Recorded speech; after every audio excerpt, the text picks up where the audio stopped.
On a weekly basis, you can pick $50,000, $100,000 from this okra. Only for this okra? Or only for this okra. I was in England for over 12 years, and every year I come back. But the most important, and I'm a university graduate. I studied in the UK. I went to University of West of England. I did my BA Honours in Business Administration. But I had left all that to come back here and then get into a serious economic activities. And guess what? With all that degree and all those things in England, I was doing security and supermarket jobs. When I come back first in 2007, I got a job with Access Bank. I was a branch manager in Access Bank. And when I left for Access Bank, I worked for Jar Oil. I left Jar Oil, I started my own business. But then I've been doing my gardening since then. 2016 political impasse. My one garden is in the other end. I have 500 papaya trees there. Okay. Every week I go home with $12,000. With all that political impasse, with all the problems that people are facing, with this, I can guarantee you, you will be respected. You will be comfortable. You can see my car. I drive 4-wheel drive. It's come from this garden, So, whatever you guys wanted to do, the best I can advise is let's come to agriculture. People will come to my petrol station looking for a job as a pump attendant or driver or whatever. But if you say to people that I got a job in the garden, you can even read from their face that they don't want to be a farmer. I just don't understand. And they can make more money in the farm here than the farm than the petrol station. You know what I mean? A minister is comfortable in his office because he had a breakfast. A president is comfortable in the state house, he got a lunch. So wherever you go, the food is the core. Everything comes from the agri. Yeah. So why are we not ready to take agri as our passion and as our future and as everything? God knows what is best for you and me. That's why we come to this part of the world. In England, you don't have orange trees there. But go to any supermarket, any time of the year, they have orange. They don't have farmlands for so many things. But go to their supermarket, they have produce of agricultural products 24/7 worldwide. Come on, what is wrong with us? We have the land, we have the sun, we have the underground water. The water level here is less than 10 meters. My boreholes, I drill them 45 meters. You guaranteed you have 30 meters in the aquifer, pumping it 24/7 by solar. That will give you more than enough to grow whatever you want to grow. We have this okra. We are doing intensively orange seedlings. We have orange trees. We have watermelon in the other end. We have bitter tomato. And this nursery over there is the guana that is going to go to the other bay. And as I said, we secured this other land recently. We're going to expand to poultry very soon. Okay. Then we're also going to expand the other part of the land for agriculture, like guana in particular. My name is Lamin Jane. Okay. Born and brought up in Gunjur, Kombo South West Coast region, the Gambia. Okay. And we went to Gunjur Secondary Technical School.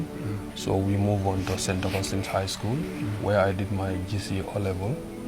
Then MDI, Management Development Institute, we do the business studies.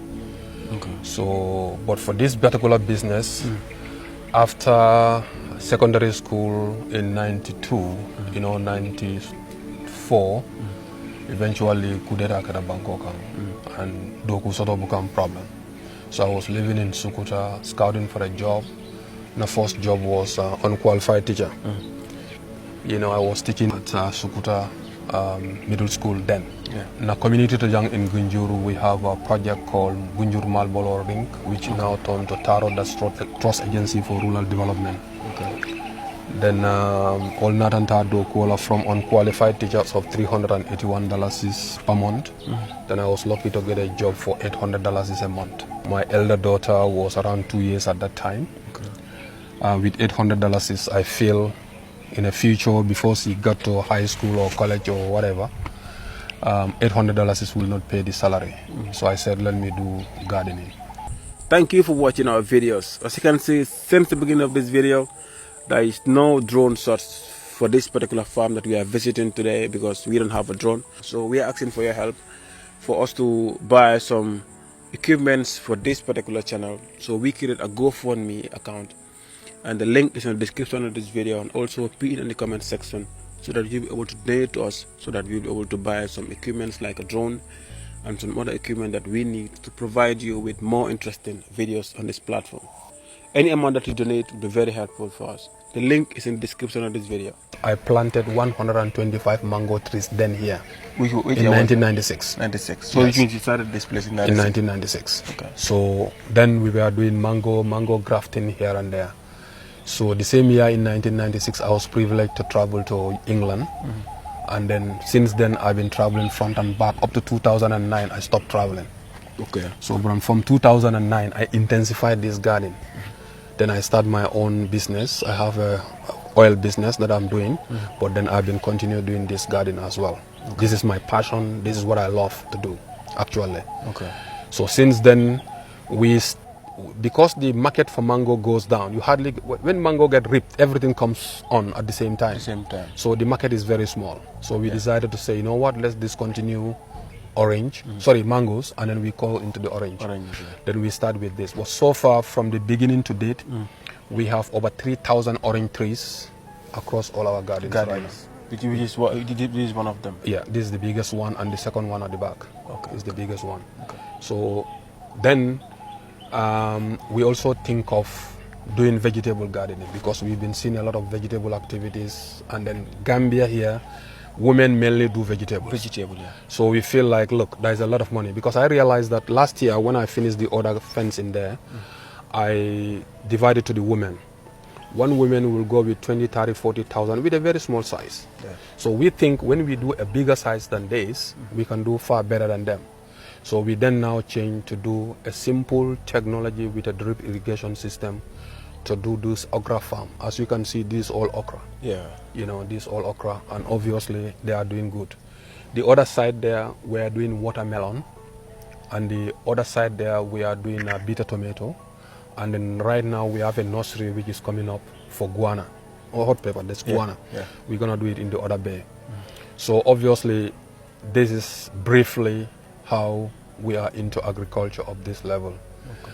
One of the main passion is, as I said, is to enhance our economic revenue, but at the same time to also inspire young people to realize that there is a potential in the Gambia to make a living here, rather than thinking of traveling to outside world, particularly this backway syndrome.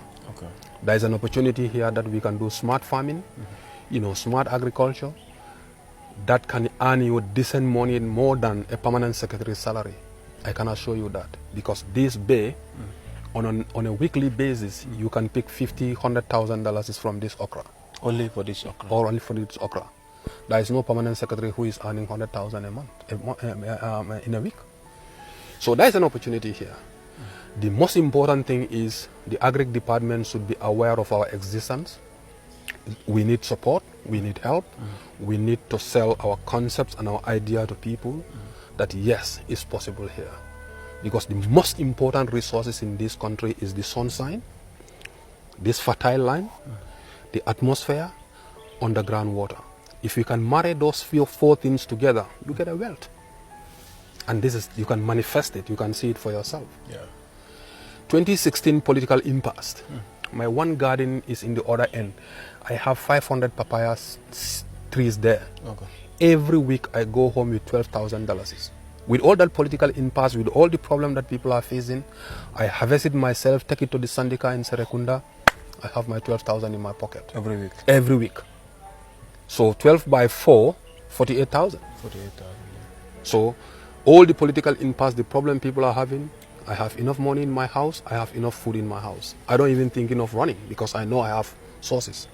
So obviously, and again, we have a different method of irrigation there compared to this. This one?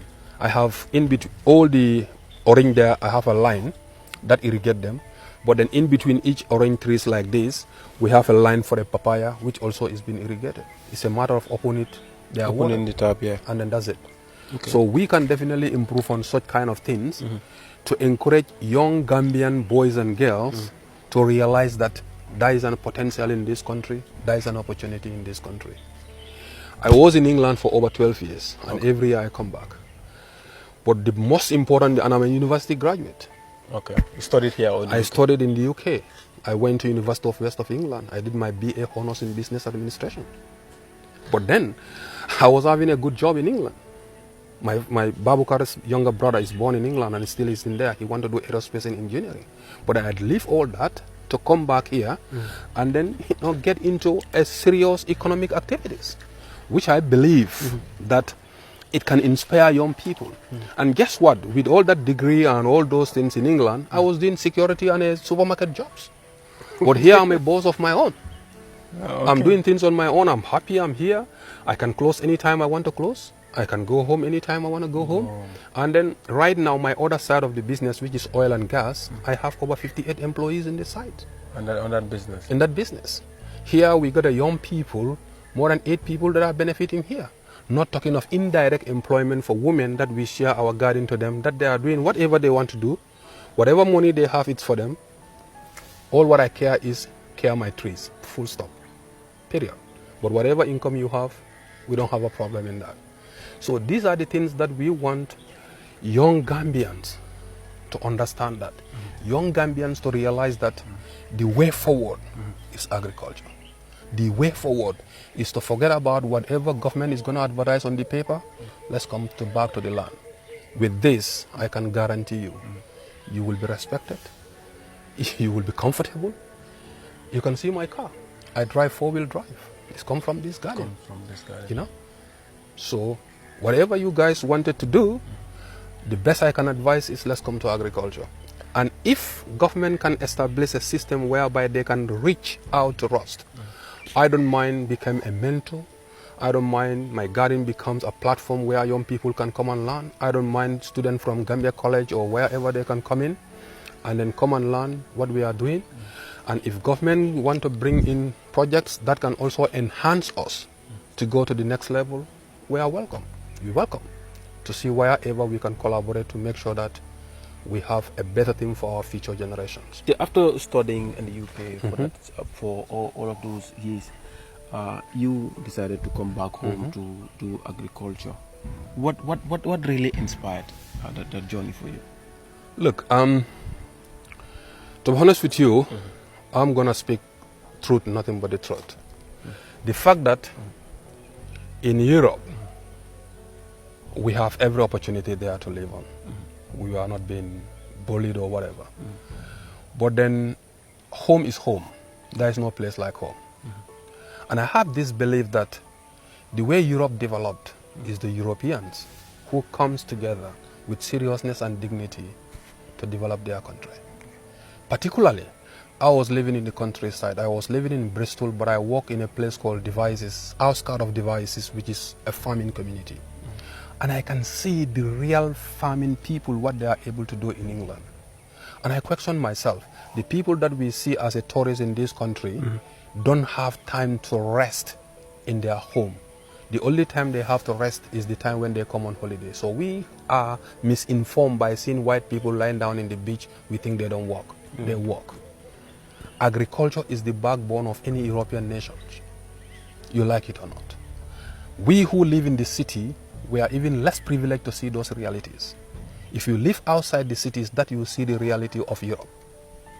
So I question myself, our first people who are privileged to travel, are they able to see exactly what I see? Or if yes, are they able to translate that to the reality for our young people on the ground? So I felt that I earned £2,050 after tax and national insurance in England as a security officer. I pay £600 on my house rent. I pay my TV licensing. I pay my car insurance. I pay council tax and all those things. Taking all that from my income, what I left it, if you calculate that to the average salary earners in the Gambia, they are better off than me. After paying all the taxes, after pay all the tax and national insurance and everything. When you look at that, they are better off than me whilst I was in England. So I said to myself, you know what? Let's go back and show the reality to people. When I come back first in 2007, I got a job with Access Bank. I was a branch manager in Access Bank. Barra branch I was the first Access Bank branch manager in Barra. And when I left for Access Bank, I worked for Jar Oil. I left Jar Oil, I started my own business. But then I've been doing my gardening since then. You can see these trees. These are not small trees. These are not Yeah, 1 year.